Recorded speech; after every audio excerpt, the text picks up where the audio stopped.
ဘီယာတောက်တယ်ရက်တောက်တယ်ဆိုသွေးဆေးရမှာဒီကအသေးအာထာဆောင်ရရမယ်အသေး function ဆေးရမယ် liver function ဆေးရတယ် GGD ဆိုတာဆေးရတယ် GGD ဆေးရတယ်အမိုက်အဲ့ဒါကြအသေး function ဆေးတာပေါ့နော်နောက်ကပါလဲဆိုတော့သူကအစီကိုဆေးရတယ်သူကအစီတက်လာတယ်ပေါ့နော်ဘီယာတောက်တာများတယ်အစီတက်လာတယ်ပြီး uric acid ကိုဆေးရတယ် uric acid ကအရေးကြီးတယ် uric acid ကတက်ပြီးဟိဆိုရင်ဒါဒီ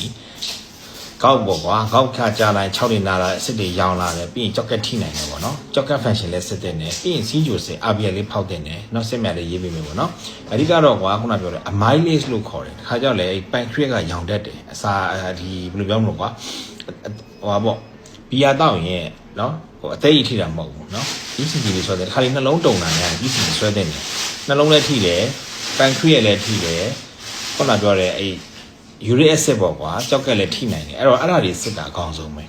ဒါလေးတော့အခြေခံလေးတွေပေါ့လေဒါလေးကျွန်တော်စာလေးတွေထည့်ပေးလိုက်မယ်လေလို့ခုနပြောလို့ပေါ့အသေးစီမိုနာ level 2ဆိုရင်တော့နားပေါ့ကွာတေချာကုပေါ့နော်အဲ့လိုမျိုး1လောက်ဆိုရင်တော့ပြစ်လို့ရတယ်ဒါကိုပြောချင်တာအဓိကအသေးစီဟုံးတာပဲနော်အသေး enzyme ကိုဆက်လိုက် enzyme နှစ်ဆတက်နေနားလိုက်တော့ကျွန်တော်လည်းအဲ့ဒါပဲကျွန်တော်လည်းအဲ့ဒါအများနဲ့ပြန်ဆက်တယ်အခုဒီတစ်ပတ်ပြန်ဆက်ပါလေပြီးနောက်တစ်ခုကအစာရင်ဘိုးကိုဆက်ရတယ်ပေါ့အစာရင်ဘိုးလည်းတစ်ခါလေမှုတ်တာလည်းရှိတယ်အဲ့တော့ပြောချင်တဲ့ဒီကအရက်ဘီယာကအစာရင်ဘိုးမတတ်နိုင်ဘူးကျွန်တော်အဲ့ကောင်ကနော်ဒီအရက်ဆိုရင်ဒီကနေ့ကျတော့ဒါဒီဘယ်လိုပြောမလို့ကွာပိုးသက်စီနေတဲ့တုံးတွေကအရက်ပြန်မဲ့ဒီအရက်ကဟုတ်တယ်မလားပိုးသက်စီကွာနော်ပိုးတွေပဲတေးတယ် virus ကိုတေးတယ်ကျွန်တော်တို့ covid လိုမျိုးတော့မှပလုတ်ကျင်းလိုက် grow ဆိုကျင်းလိုက်အဲ့နာလေကြောင်းမှာရှိတဲ့ virus တွေတေးရောအရက်နဲ့ပလုတ်ကျင်းပြီးတော့ရင်သွေးနဲ့ပလုတ်ကျင်းရတာကျွန်တော်တို့ကဆိုရင်တေးတယ်ပေါ့နော်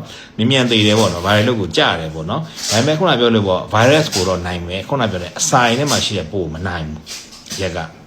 အဲ့တော့ဒီကောင်ကဘာလုပ်ရမလဲဆိုတော့အစာရင်ပိုးစစ်ပြီးတော့အစာရင်ပိုးကအရက်တောက်တာတော့မှမသေးဘူးဆိုတော့တော်တော်ဆိုးတဲ့ပိုးကွာခါအောက်တယ်လေအက်ဆစ်ထဲမှာတော့နေနိုင်တဲ့ပိုးဆိုတော့အစာရင်ကင်ဆာတွေဖြစ်နိုင်တယ်ဆိုတော့အဲ့ကောင်ကတော့နည်းနည်းကျွတ်တယ်အဲ့အစာရင်ပိုးကတော့ကျွတ်တယ်နော်တော်တော်လေးကိုဟိုသတိထားတဲ့မှာပါတယ်ပေါ့နော်ဒါကျွန်တော်လည်းအစာရင်ပိုးတွေ့ဟိုနေ့ကတော့ဆက်လိုက်တာလေ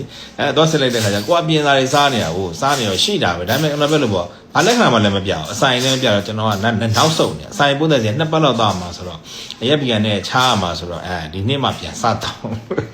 အဲ့တော့အစာရင်ပိုးလည်းစစ်ရမယ်လို့မမေ့စေချင်ဘူးပေါ့နော်နောက်တစ်ခါကျတော့တချို့ကျတော့အဲ့လိုမျိုးအသေးထိလိုက်ဒိတ်ကောင်းလည်းဖြစ်တတ်တယ်အဲ့တော့လက်ကောင်းရှိပြီဆိုရင်တော့အသေးကိုမမေ့ပါနဲ့နော်အသေးဖြစ်ရင်စီးကြိုမမေ့ပါနဲ့စီးကြိုဖြစ်ရင်အသေးကိုမမေ့ပါနဲ့ဒါလေးတွေကိုသိထားရင်ကောင်းဆုံးပဲချို့အသေး6တယ်အသေး6တယ်နောက်ကျစီးကြိုဝင်သွားတာနော်အဲ့ဒါမျိုးလေးတွေပါသတိထားရင်တော့ကောင်းတာပေါ့နော်အဲ့ကတော့အရက်ဖီယာတောက်ရင်တော့အသေးအထောက်ဆောင်ရိုက်ပါနော်တာမန်လူတော်မှနော်တစ်နေ့တစ်ခါတော့စစ်တင်ပါတယ်